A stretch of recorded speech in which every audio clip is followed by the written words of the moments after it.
Alignment reveals the truth of who you already are, but the illusion of the self, the anxious protector, keeps you from seeing it. This self, or ego, as it's often called, is an illusion. The sense of individuality it creates separates me from you and us from everything else in existence. It's a useful tool, a necessary construct for survival, but it is, nonetheless, an illusion, albeit a powerful one. Beneath this illusionary construct, you are not separate. You are existence itself, inseparable from the whole, the eternal flow of life. The ego, as commonly understood, doesn't actually exist. There is no fixed point or entity that defines the self. Instead, what we call the ego is the mind's self-defense mechanism in action, constructing the sense of self to protect us. This mechanism is deeply tied to the brain's default mode network, DMN, an interconnected region of neural connections in the brain that becomes active during self-referential thinking. It is the DMN that allows us to reflect on the past, imagine a future, and maintain the narrative about who we are.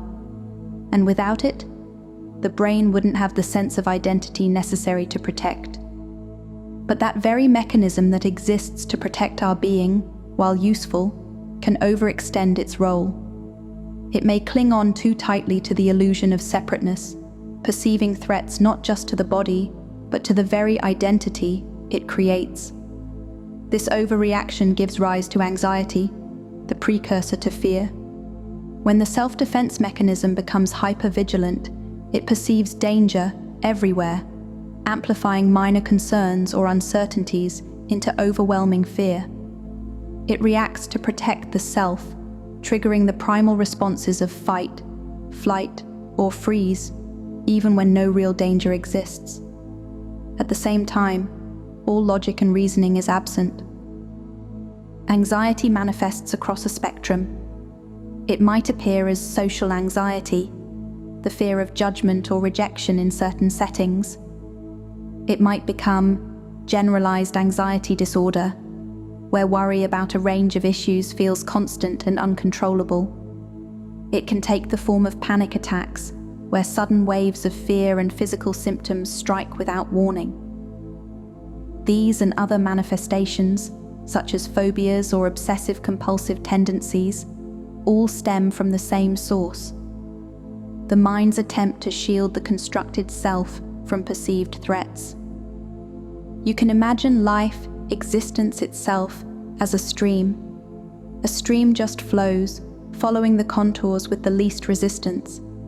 If it encounters an obstacle, it simply flows around it. But it is strong and has intent, a force. Resisting the current or fighting against it will only result in suffering. If you leap out of the stream, flight, in an attempt to avoid what life has in store, you'll watch as the world rushes by, leading to stagnation. And if you freeze by clinging to a branch, it will only be a matter of time before you feel the strain. This understanding is not new. It stems from ancient teachings from traditions like Buddhism, which speak of the illusory nature of self and the interconnectedness of all things. Modern neuroscience adds to this wisdom, showing how practices like meditation or psychedelics can quiet the DMN, dissolving the sense of separation and allowing us to experience unity, the flow of existence. This is why meditation is an extremely powerful tool to help tame the mind, and subsequently the self-defense mechanism. There are 4 levels to alignment, meditation being one of them. Alignment is a harmonious integration of all aspects of existence. At its core, alignment allows us to experience life as it truly is, effortless and in unity with the whole. To understand this more deeply, let's explore the 4 levels of alignment: the body, the mind, consciousness, and being. The first level is alignment in the body, where, through practices like yoga or mindful movement, we create a physical balance. This alignment is not only about your posture or flexibility, it's about creating a balance and grounding within the body, making it an effective conduit for energy and flow. When the body is aligned, it becomes a foundation for deeper awareness. The second level is alignment in the mind, which we access through meditation, mindfulness, and introspection. Here, the aim is not to control the mind, but to quiet its turbulence, allowing clarity and insight to emerge. When the mind aligns, we move beyond the chatter of thoughts and into a space of stillness where the truth of the moment reveals itself. The third level takes us deeper into alignment of consciousness. This is the recognition that beyond the mind and body lies the source, the infinite, eternal potential from which all things emerge. It is here that the illusion of separation dissolves, and we realize that we are not separate from the universe at all, but expressions of it. This alignment connects us to the timeless flow of existence. Finally, the fourth level is alignment of being. This is the integration of all other levels into the lived experience. It's not just about understanding or knowing about our interconnected whole, but embodying it in every action, word, and moment. In this state, life is not something to control or resist, but something to flow with, effortlessly and authentically. This is letting go, surrender.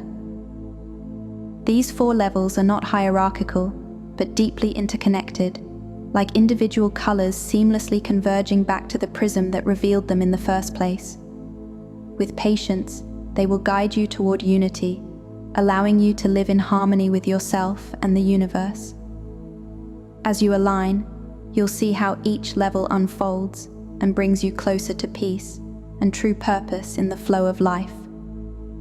One must realize, however, that there is nothing to reach, no pinnacle or enlightenment to attain, only surrender to the flow. The act of striving, which is the opposite of surrender, implies a separation, a gap between who you really are and where you think you need to be. But the flow of the universe doesn't recognize these divisions. It simply moves without effort. When you surrender, you stop fighting against the current. You stop clinging on, and you stop trying to escape it. Only then can you allow yourself to merge with this natural, unfolding process. Surrender doesn't mean abandoning effort. You still act, but your actions flow from a place of alignment, not force or struggle. Just like a leaf carried by the stream, you move, but you move with the current, not against it. Just imagine trying to hold water in your fist. The tighter you squeeze, the more it slips away. Now imagine holding your hand open, allowing the water to rest gently in your palm. This is the essence of surrender, a gentle openness that allows life to unfold as it will. You must trust that the universe's flow will carry you toward what you truly need. Surrender teaches you to embrace the present moment. We covered the eternal now in a previous video. Time doesn't exist outside of the social construct we have created for convenience, just like how we measure distance. Every moment unfolds with a perpetual newness. Surrendering to the flow brings us to the next essential truth, the importance of patience. In a world that values instant results and constant stimulation, patience can feel like passivity or stagnation. But true patience is neither of these. It's a state of trust and acceptance, a deep understanding that everything unfolds in its own perfect rhythm. The rhythm of the universe, existence itself, is one that is infinitely complex and interconnected, just like the intricate movements of a kaleidoscope. When you demand immediate outcomes, you disrupt your alignment with this rhythm. Imagine planting a seed and anxiously digging it up each day to see if it has sprouted. In doing so, you interfere with the natural process of growth. Patience allows for growth until the time is right for it to bloom. To practice patience, you need to stay present, in the eternal now. The act of waiting becomes a source of frustration because we are disconnected from the present moment. Through patience, you will learn to see life as a dance, not a race. Each step, each moment, unfolds in perfect harmony with the whole. By embracing this, you will free yourself from the anxiety of forcing outcomes or expectations. You will come to understand that the journey itself is the purpose, and that the flow of life will carry you to where you need to be. Letting go of that branch can be scary, which brings us to resistance. This is the act of holding on, gripping tightly to what feels safe, familiar, or within your control.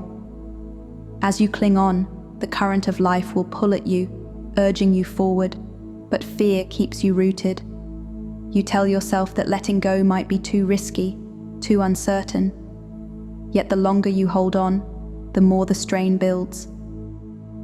I mentioned earlier that anxiety is the precursor to fear, and resistance comes from fear of uncertainty, change, or losing control.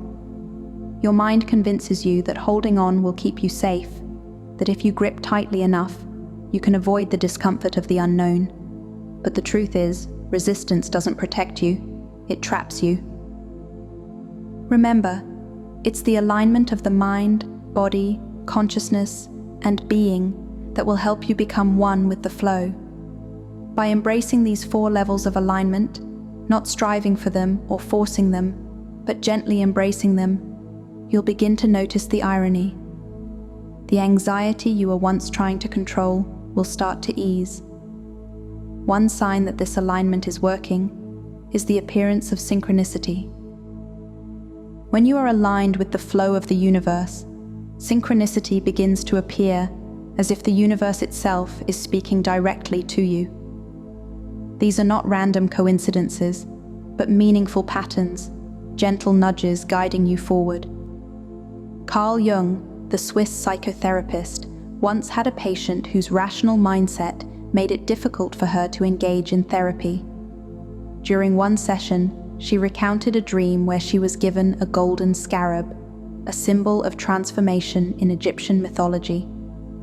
As she described the dream, Jung heard a tapping on the window behind him. When he opened it, a golden scarab beetle remarkably similar to the one she described flew in. He caught it and handed it to her, saying, "Here is your scarab." This seemingly impossible coincidence broke through her skepticism, opening her to the deeper, symbolic layers of her psyche. For Jung, this event exemplified synchronicity, a meaningful connection between the inner world of the psyche and the outer world of events. It's the universe's way of saying, "You're on the right path, keep going." They remind you that you're not separate from the flow, but a unique and integral part of its unfolding, just like the kaleidoscope. Pay attention to these moments, and you'll begin to see them more clearly. They are the markers of your alignment, showing you that you are exactly where you need to be.